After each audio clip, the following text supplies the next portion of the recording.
All right. Here. Oh yeah, back there. Good. I have a quick question. Yeah. If it's part of your major, what's a passing grade, a C or C minus? We're hearing different things. A passing grade For your major. for this class? Yeah. I think it might be a. Is it a C or a C minus? Yeah, that's what we're I think it's a C minus, but I think it doesn't. It say it in here.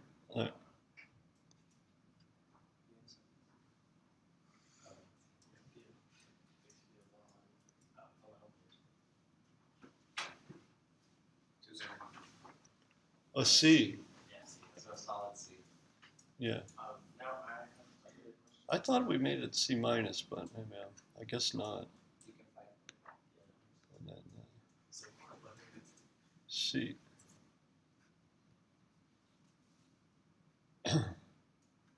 So that's just to go on to 202. Yeah. Mine's about number one that we did in class. Yeah. For vectors, the great majority of us got a 7 out of 10, even though we did it in class. Say it again. Number one on vectors, Yeah. the one we did in class, Yeah. we all, or most of us got 7 out of 10, Yeah. even though we did a review. What was I was saying it wasn't returning negative numbers or something. Yeah, you have a negative number. Well, maybe I did it wrong. Yeah, well, I don't know. Do you know what the problem is? Number one in vectors. Yeah.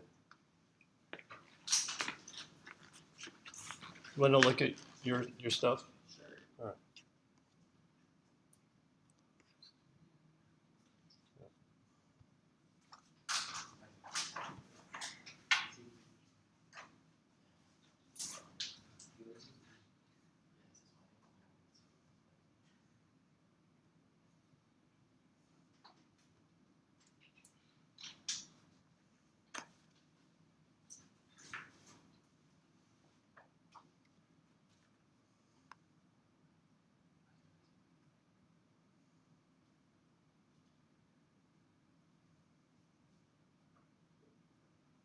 Did I pass by? Yes, that one, right?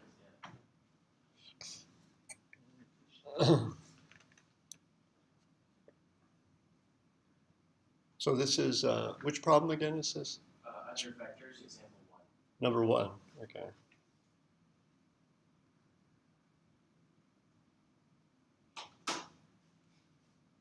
So under vectors,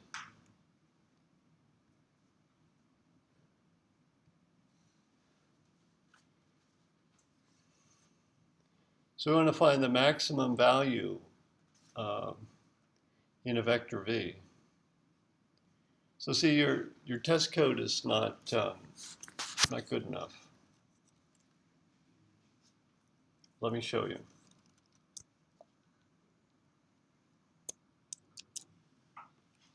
So we got to think. You know, when I give a lecture, there's I don't go all the way, but maybe I should.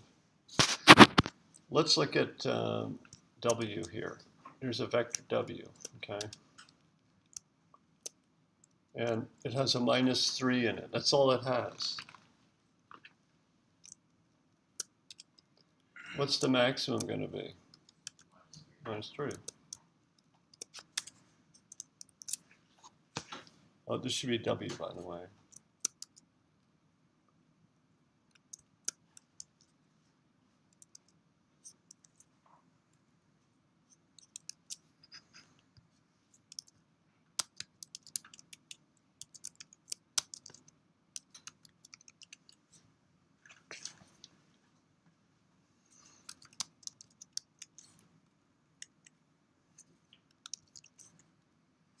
But it fails.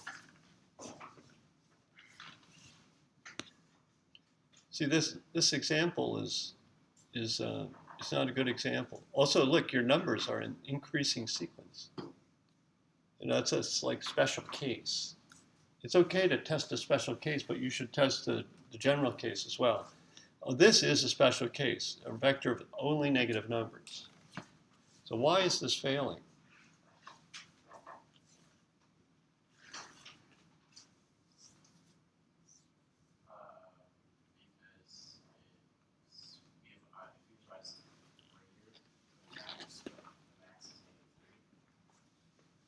So what does it end up returning?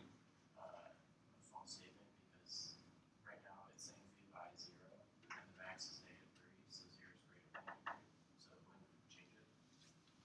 Yeah. How would you fix that? I don't know. Yeah, someone's got to fix that. You know what to do. Integer max, you change it to negative because it's at 0. Yeah. So do what? Change it. Change what? Or it's under the In integer max equals 0? Well, it says 0, but you put in a -3 times 5 failed.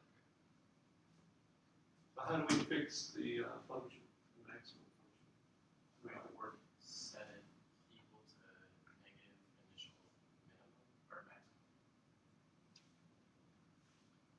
So that again? Set it equal to negative initial or integer maximum. So the highest negative maximum. So set this to like the to the int min, maybe something like that. I don't know if that'll compile. Let's see. Maybe we need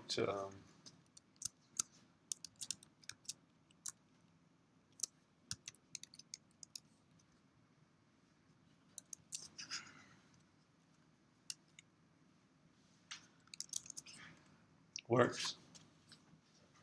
That's one way to do it. It's not the way I do it, but that works. Anybody have another suggestion? Yeah, The int max, just change it to position 0. yeah, that's how I do it. So I do it like this. So if you like, if this other technique eliminates the need for this header, and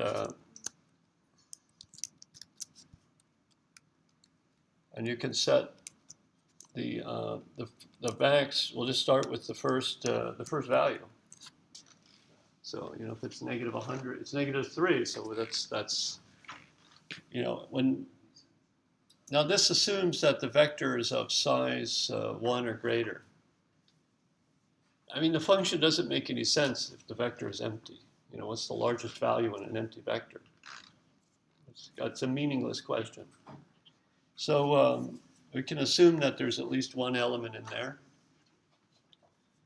And, well, let's just let the max be that one element. This way you don't have to mess with this, this thing here and the header that goes with it. And see, if you were more, spent more time developing the test cases, throw in all that. See that you want to try. The purpose of the test cases is to catch the logic errors. But the test case here was inadequate. So we got to probably spend more time writing better test cases. So you want a typical case, you want all the special cases, all negative values, all positive values, a mixture of negative and positive, numbers that are increasing, numbers that are decreasing, a vector with one value in it. I'm just thinking of all the special cases.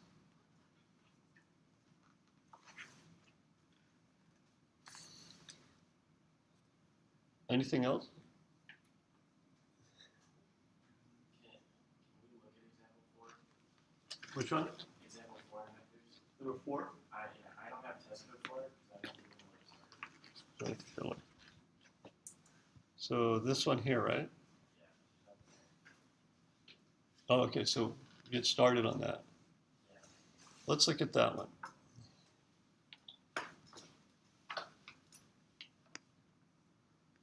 Prime factors. So, this n, so this is a function.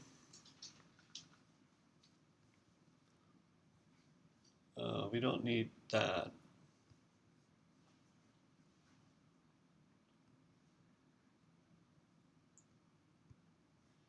So I would start by putting the function. Do you want to do it? I'll coach you through it. put the function declaration in there, like in line 6. It's the function is this right there. You can copy and paste or just type it in there. So this function, it takes an integer n. And what it does is it figures out the factors of n. So if you pass in 100 to the function, so n is 100, then it'll produce the vector 2255, because 2 times 2 times 5 times 5 is 100. So it'll factor the number that gets passed in.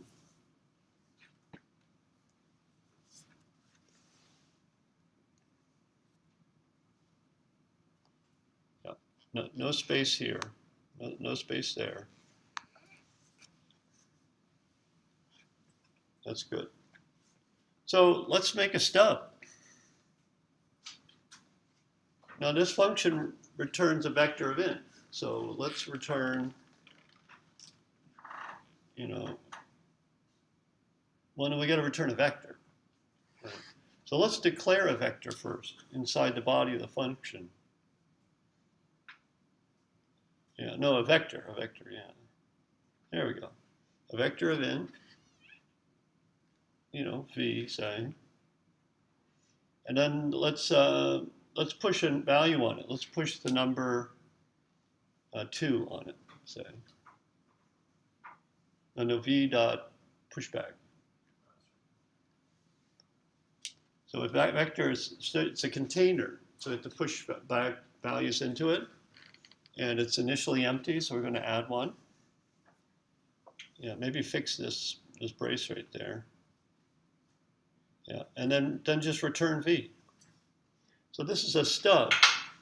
So we're not solving the problem. What are we going to do first?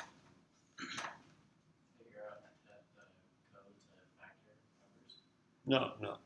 We're going to figure out the test code first. We're going to write the tests first. And we have a stub, and we'll test our stub. We'll watch the test. The test code should fail with the stub code. So let's go ahead and write a bunch of tests. So we create a new vector in main. V is good. And push back. Let's push back a 2. Say let's do a test that succeeds. So now if we factor v. Sorry, if we factor 2, it'll produce a vector that has just a 2 in it. So that this test should succeed. So let's call factor passing. I'm sorry, this is not right. I'm very sorry. We don't have to create a vector. We just have to call factor and pass in a 2. I'm sorry about that. So we don't need to create a vector here. Although you can declare it, you can leave that in there. Vector int v equals factor 2. Equals, no, and then all in the same line there. Equals, and then factor 2. No, factor.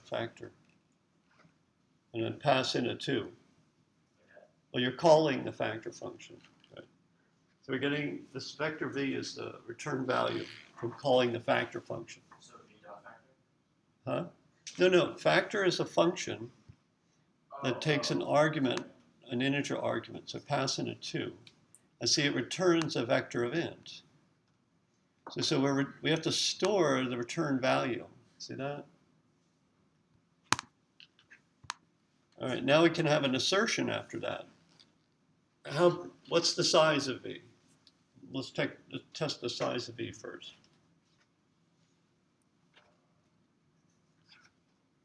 What should the size? Okay, you can look at 0 if you like. Yeah. Is it 2 still? Is 2. It's just 2. It should be double equal. You don't want to test. We could test the size of v as well, just to make sure that's only only has, but I would test the size before line 15. Because if the size is 0, then line 16 is, might succeed.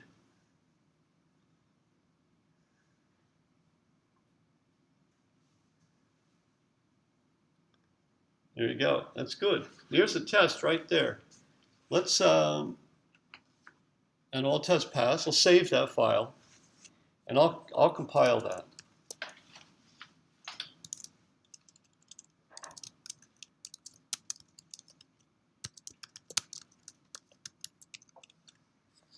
And I'll run that. All tests pass. So we have one test case. Let's try the test case where we pass in 100 to factor. No, let's pass it. No, leave this test case alone. It's good. Don't get rid of any tests. You add them. Add tests. So let's have another test. Start in line 18. Another string statement? Or Let's pass it. We'll try factoring 100. So we're going to do that. This is the example given in the problem statement. So we're going to create a test case that corresponds to the description of the problem. would I write v equals factor 100, or do I have to use the factor? You can reuse v, or you can create a new vector, v2 or w, whatever you want to do. Okay.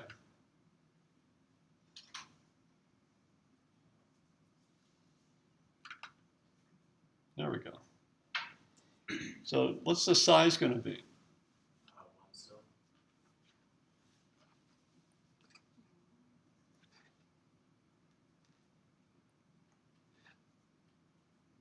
Double equal. Don't forget the double equal. And look, 100 produces that vector. No. Back to line 19. 100 produces that vector. What's the size?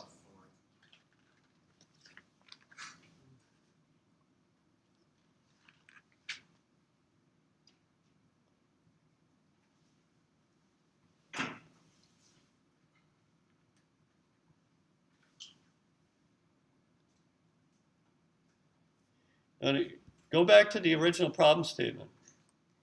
These are prime factors. So 100 is not a prime factor of 100. You know what I mean by prime factor? It's 2 times 2 times 5 times 5. Right? So the vector that gets returned is only going to have those numbers in it. Oh, okay, so change the assert to 2, 2, Yeah.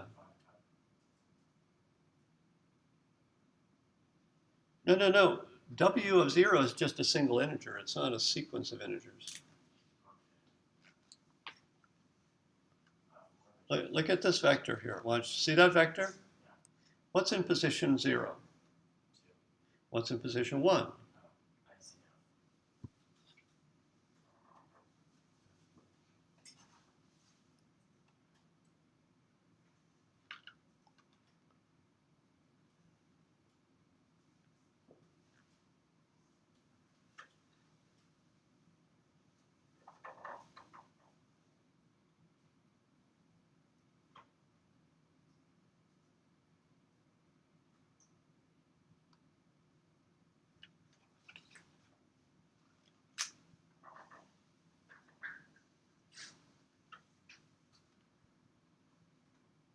Okay, pretty good.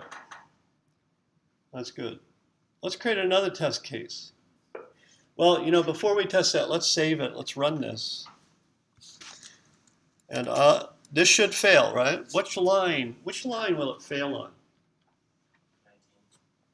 19, that's right. Good. Line 19, assertion failure. Now let's, this is like your sort of typical case. Let's pass in a prime number, 47. Let's do another vector, u, v, w, what comes after w? X. Whatever you want to call it, it's up to you.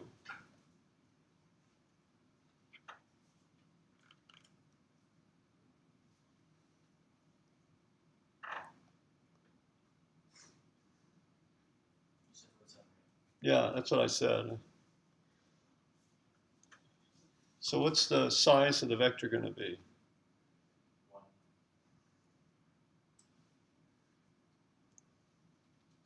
Good.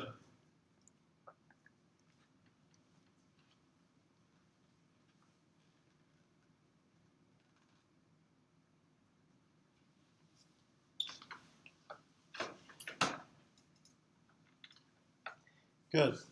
Very good. Are there any other special, there's some special cases you can think of, some boundary cases, some tricky cases? I mean, I think we got it. Maybe a number that doesn't have a 2 in it, like say 27. Should we try 27?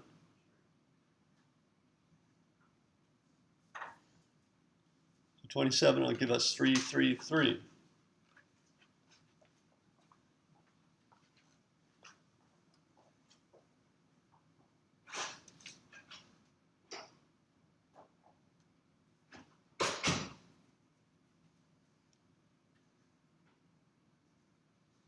Even the size is 3.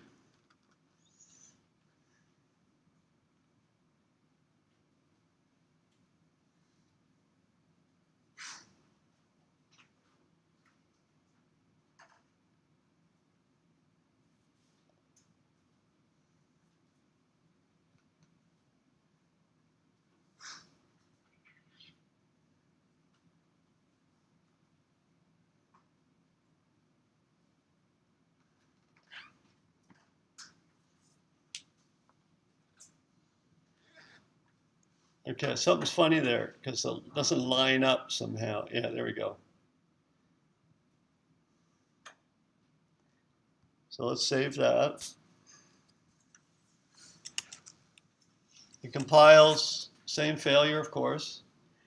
So we've got our test code, right? This is the test. That's what the problem was in the last problem. We didn't give enough test. We didn't stress the functions. Here we're trying to stress it. We're throwing everything we can at it. We want to make it fail because we want to find the bug. So now let's implement this.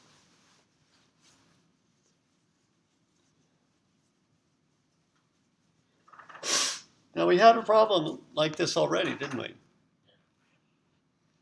In the A4 loops here. Factoring numbers right there. It's the same problem as on here. So we did this already. Did you have that? Mine factored not that way. It factored the prime numbers. If it was like if it was 120, it would be 2 and 60, and so on. I didn't factor it. It didn't factor prime numbers for my code. So if you passed in 100, what would your code produce? It would be 1, 100, 250, 4, and 25. So it factored what the factors were. It factored it into two factors. It broke it into all possible multiplications of two numbers. So you solved a different problem. Yeah. All I right. didn't realize that when I ran it. Okay. And I couldn't tell what. So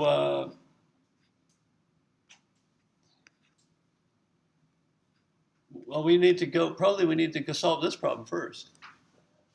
Because we can't do the advanced problem unless we do the simpler problem. So that one was in loops, number 6.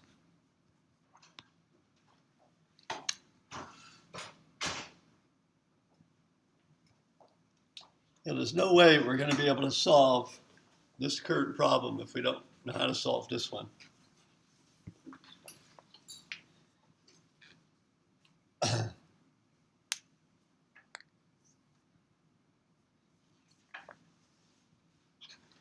So the way to do this, I'll just tell you the algorithm. There's an x, right? So we're not dealing with n, we're dealing with x. So n doesn't mean anything here.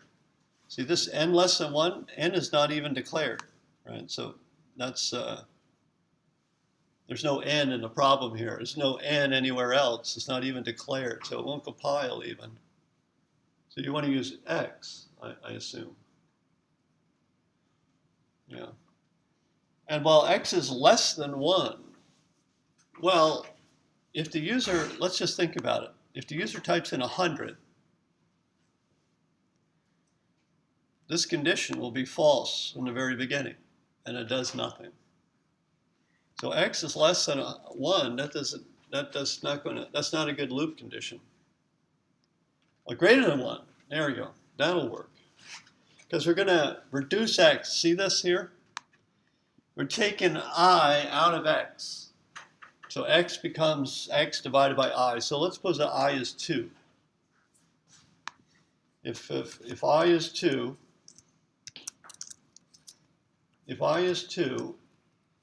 and x is 100, let's make it like that, okay?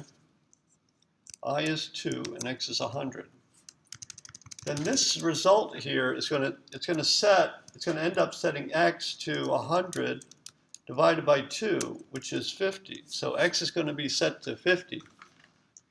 And then 2 is a factor. It's the first factor we find. So we're going to print the x. We're going to print the I, which we did right there. We printed the I. And then we took the I out. That's what we need to do. So we're reducing x step by step. Every time we find a value that divides into x, we print that value, and then we reduce x by that value. So that's being done right here.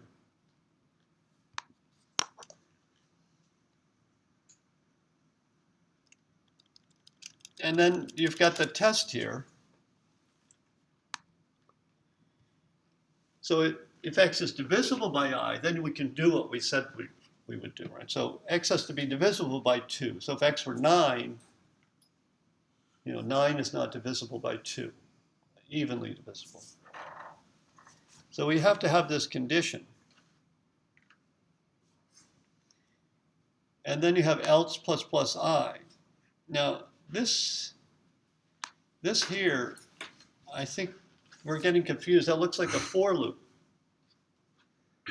But we're going to use a while loop here, because we can't use a for loop.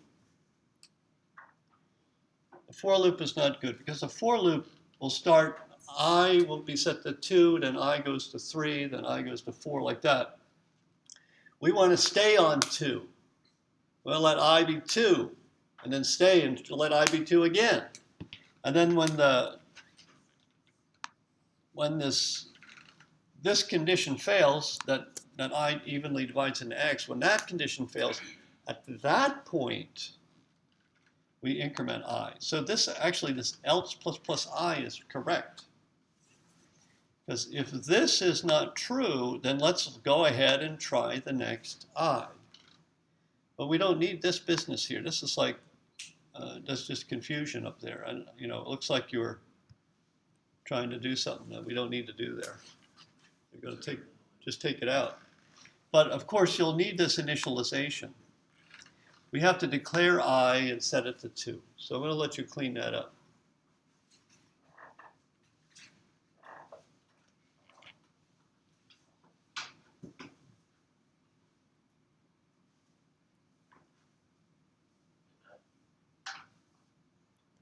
Well, that, I don't get the syntax is not correct, right?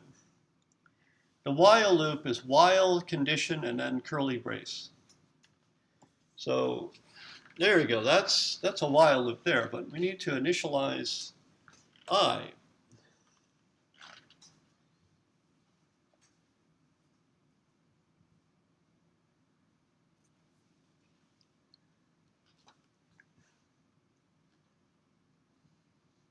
What do you think?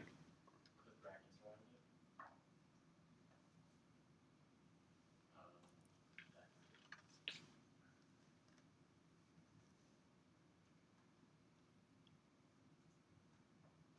So wait a minute. That you're trying to, what's that? A substatement of nothing. You indent to show that it's a substatement, but what's it? It's a substatement of the while loop right now. You want to make it a substatement of the initialization of I? No.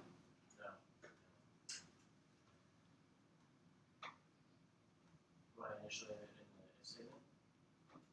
Initialize I inside the if statement? No, you can't do that. It's not allowed. You have to initialize I before the if statement, before you use I.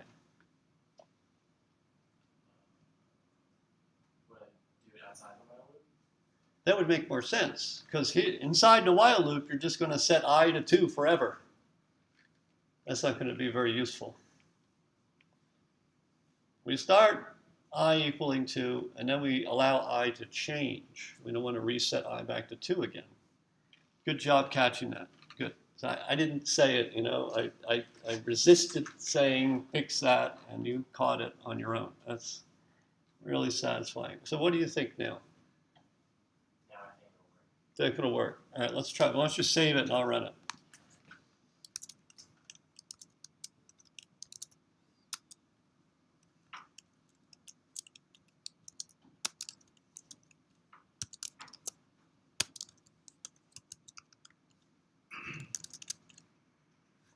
So 100.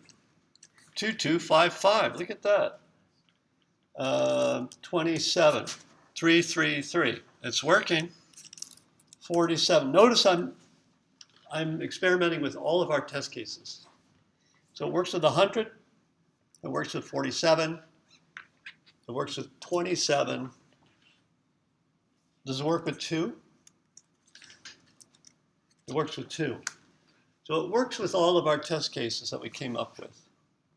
So let's go back and get this implemented.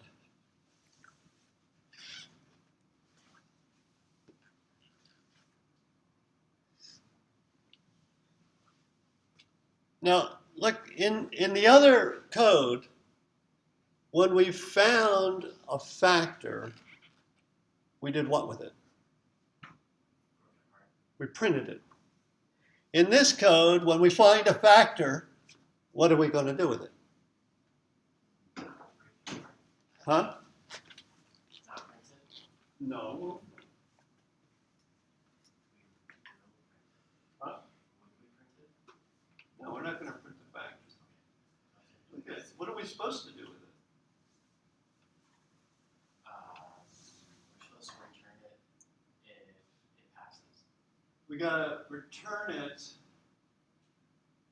in a vector. Push back. See? Here it is. Yes. So what do you got to do when you find the factor I? What are you going to do with the I? You don't push back on. Push it back onto V. You got to push it into V. Called push back on V. That's what you do when you find a factor I. And then at the end of the looping, you know, when you're done, when, you know, in that while loop, when you hit this condition here, you're done. When x is less than or equal to 1, you're done. So you return that vector. You've pushed all the factors onto the vector. And now when you've got all the factors figured out, you return the vector. So you've got the return statement here. You got the declaration of V here. Then you've got a sample pushback. Yeah, that's right. You're going to push back I. That's right. That's good.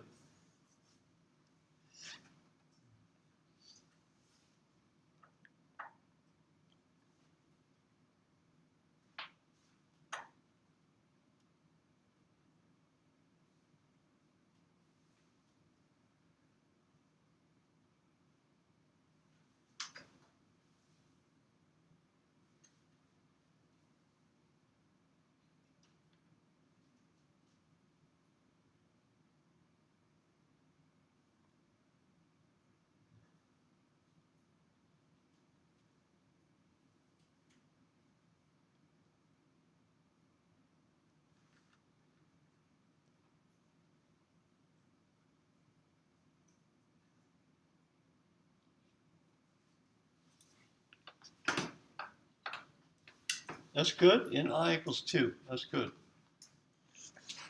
That's very good. Now this indentation you didn't need here actually. All that work you did there, you didn't need to, because it's not a substatement of anything else. Yeah.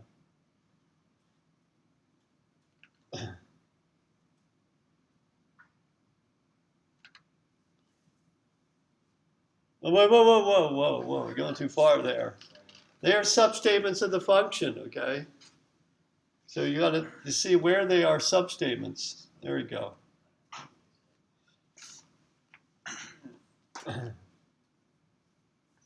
I'll just clean this one up. That's indented one too many right there.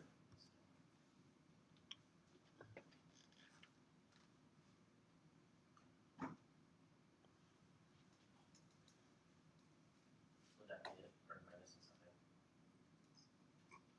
So this return V is correct. Oh, That's good. And this pushback I, where do you do that?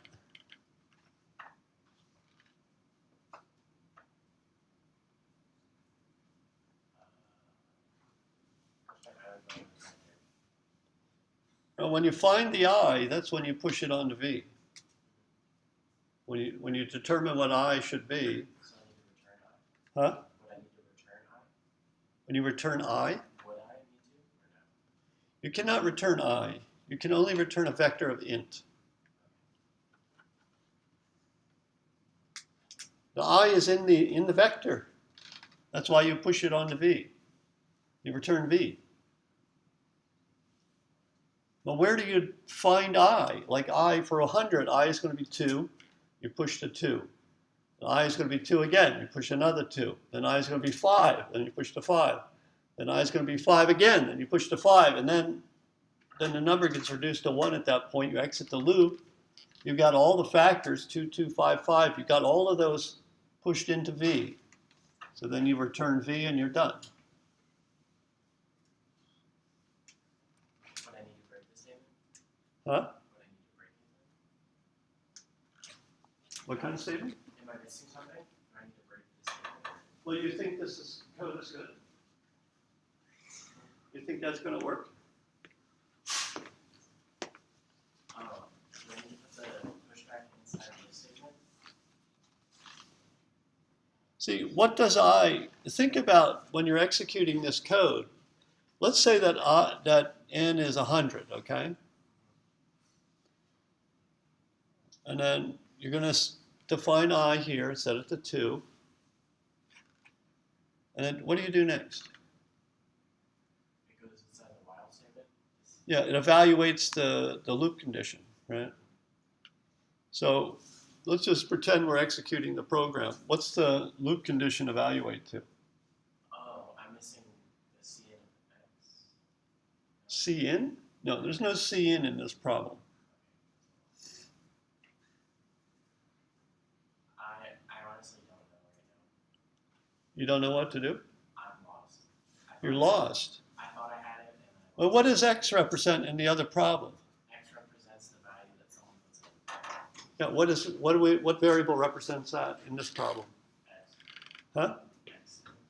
X represented the value that you inputted last time, so you would have stored 100 into X, right? But where is the 100 now stored? It's It's an N. N. Oh. So it's a naming problem. Oh. Well, change it to N. Let's use N. N is better for an integer than X. X sounds like a double. So you got a bunch of X's in there you got to fix.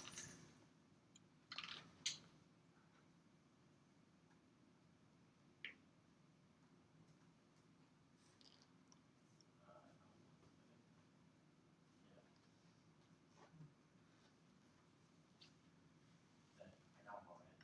Huh? I got one.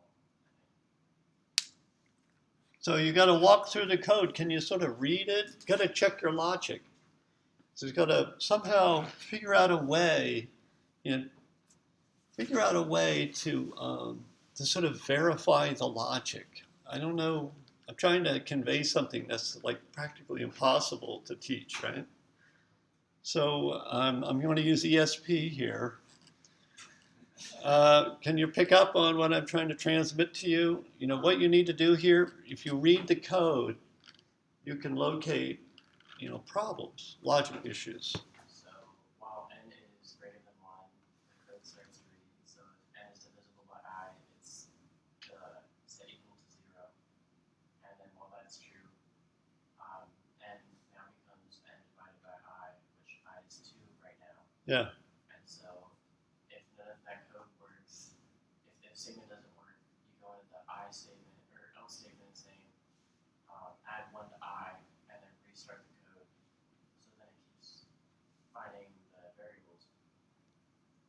Keeps finding i's, right? And then if all that all passes, the vector would be pushed in, or I would be pushed into the vector and return v. You know, what's I here when this line 15 runs? Suppose you call the function with 100, what does that line do right there? It would be 2255. I would be 2255, 2,255. It would be v dot pushback 2, v dot pushback 2. It would be pushback. Pushback what? Pushback 2, and then 2 again. So I would be 2. Yes. You would push back 2. Then what would you do? It would go through again. Since it took out I before, No, wait. After line 15 is line 16. it would return. It's pretty simple. After you push 2, then you return to V. I mean, so, right? You see an issue there? It's just pushing back the first number in the case. It needs to go back to the whole while statement to push back all of them. Yeah. Can you fix that? I think. Would I start with a loop there? So No. See, you push back I when you the place where you determine what I is. When you say, oh, I found I is 2. 2 works. 2 evenly divides into n. That's when you want to push it back. Every time you discover a new I, every time you discover a new factor, that's when you push it into V. would the return statement be moved out? So where do you discover the factor? Where is I discovered? In the while statement? Yeah, so that's where you do it, up in there.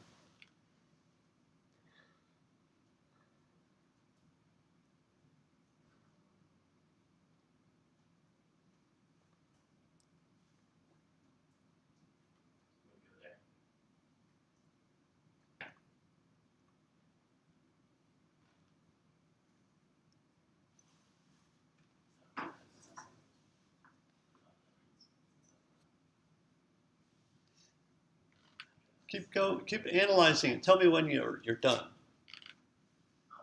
don't think it goes there actually, because then it would just push back I after the old statement. Yeah, that's right. You're right.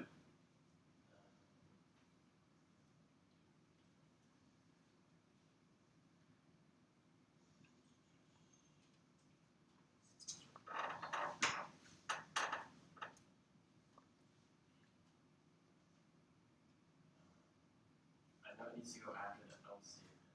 But now I'm lost after it.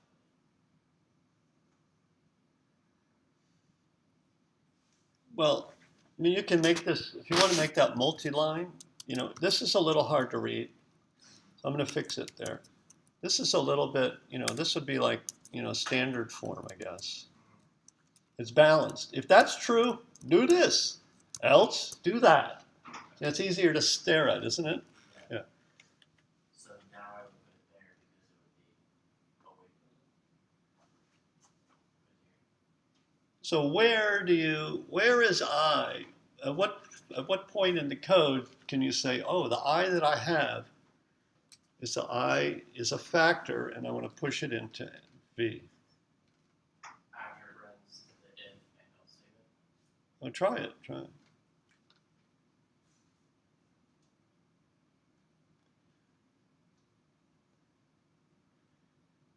Is that inside the while loop? There you go.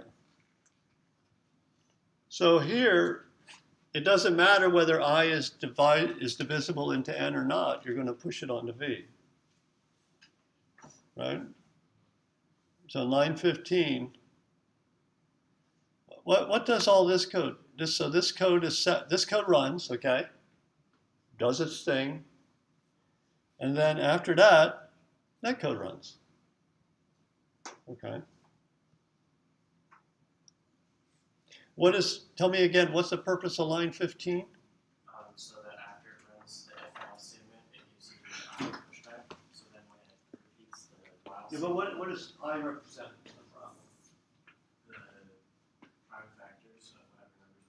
It's the prime factors, right? I is a prime factor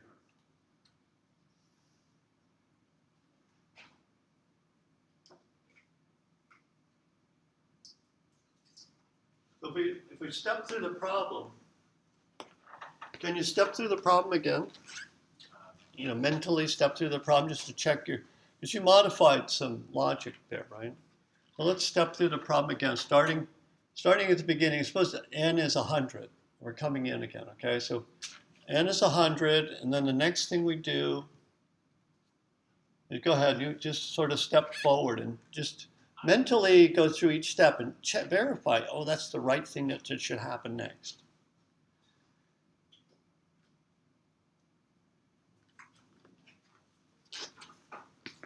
But just sort of, just verbalize it as you go through it. So we should initiate attitude and while n, Yeah. while 100 is greater than 1. Yep, good. The statement, if n is divisible, or 100 is divisible by 2, it's equal to 0, while n now becomes 100 divided by 2. So what does n become? N becomes 50. N becomes 50. So then after And then what do you do after n becomes 50? we take out the I and push back I. Whoa.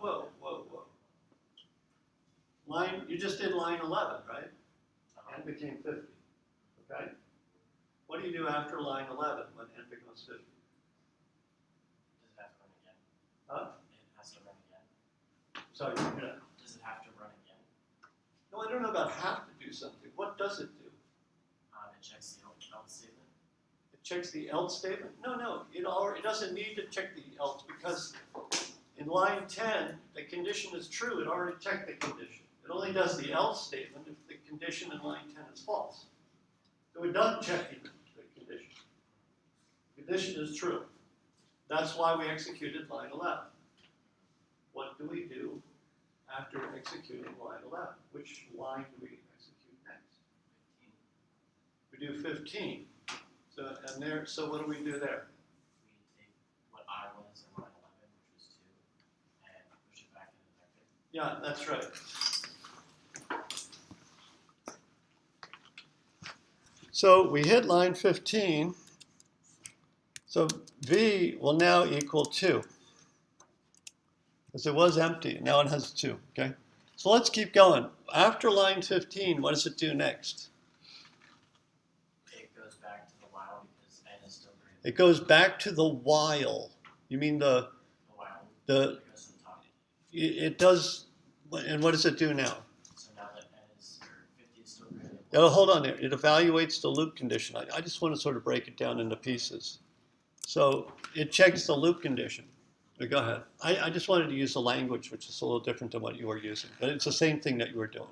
50 is still greater than 1, so the if statement runs.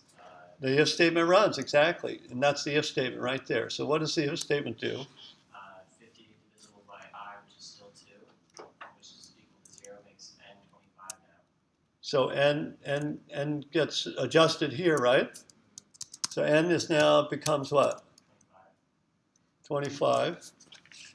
And then what happens next? After n is set to 25 here, because it's 50 divided by 2, what happens next? We push back I again. We push back I, so I becomes 2, right? Now what do you do? Now that we have 25, we go back to evaluating the loop statement. Good. The loop condition. Evaluating the loop statement, I guess you could say. Well, we're still in the loop statement, but all right.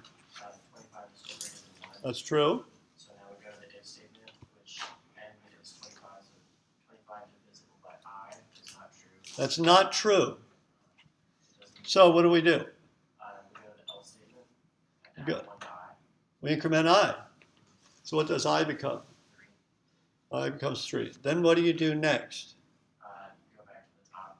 Why do you, whoa. Why do you go back to the top? I mean, go to the if statement, sorry. Why do you go to the if statement? I just finished it. To check the 25 again. No, what does your code say? Not what you should do. You're thinking what you should do. I want you to read the code. What does the code do? Oh, it tells you to push back. It pushed back a number, right? So push back what? 3.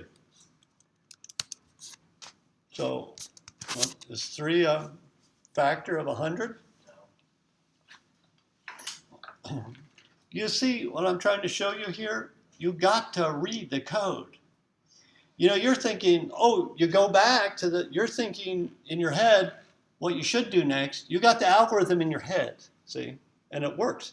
The algorithm in your head is correct.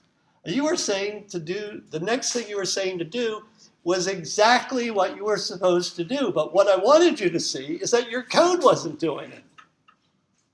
So you got the algorithm in your head. You got to look at your code and say, is my code doing what that algorithm is doing in my head? And that's what I was trying to slow you up to see that. The linkage here. You got to keep the linkage going. That's how you find a logic error. All right, so how do we fix the problem? We have to somehow stop the problem from I going into the pushback. Yeah, so I didn't hear all that. We have to stop I going into the pushback because it's not a Yeah, yeah, function or it's not a factor of the n. yeah. Would we break the statement in the else? Well, breaking, if you break inside the else, you'll exit the while loop. If you break inside the else statement, the else block, you'll exit the while loop. You don't want to do that. You want to skip over 3. You want to push the 2's, but you don't want to push the 3, right?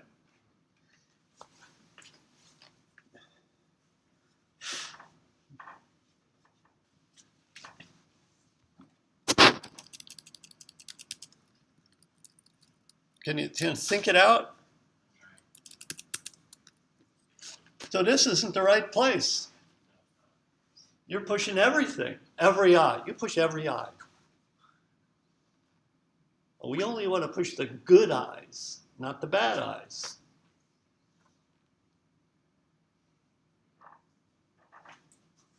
Where do we decide that I is a good one versus I is a bad one? Inside the if statement. Yeah, an if statement here. If the condition is true, what does that say about I? I is a good character to push I back. is a good number to push back, yeah.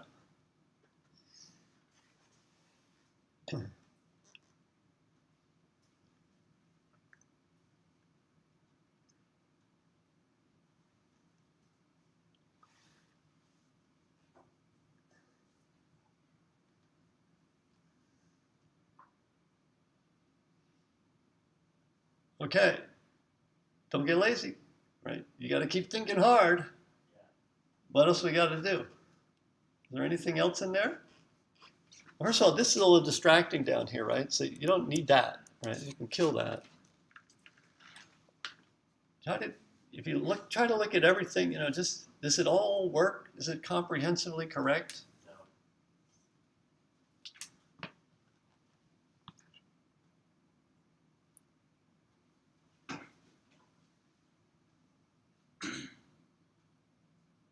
Excellent, excellent. Good job. Very nice. And I'll just help you out up there. Good job catching that one. And then, you know, what I'm doing here, I'm like sweeping through the code over and over again. It's like, you know, when you're playing a video game and you've got the refresh rate going there. Every time something changes, you know, you got to redraw the pixels. And every time I make a change to the code, I sweep through it again and check it, see? And I know I've been doing this a long time, so it's easy for me. And it's super hard for you, so I know that. So what do you think? I think this goes get one. You're going to give it a try, right? All right, here we go. Wait a minute, I'm in the wrong place. Yeah.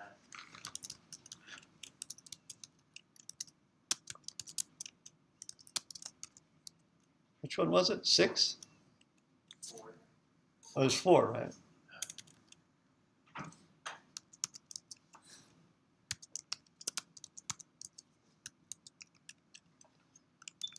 It compiles.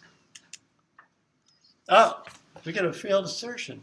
I thought it was right. I gotta say, I am surprised. I am surprised. It failed. Oh my gosh, where did it fail? Line 32. Line 32, right here. This failed. Oh, I see the problem. You see the problem? No. Try to be like, what do? You look at it. I'm looking at the code and I'm like, I'm doubting everything. I'm checking everything. My mind is going all over the Oh, place. I see what I did.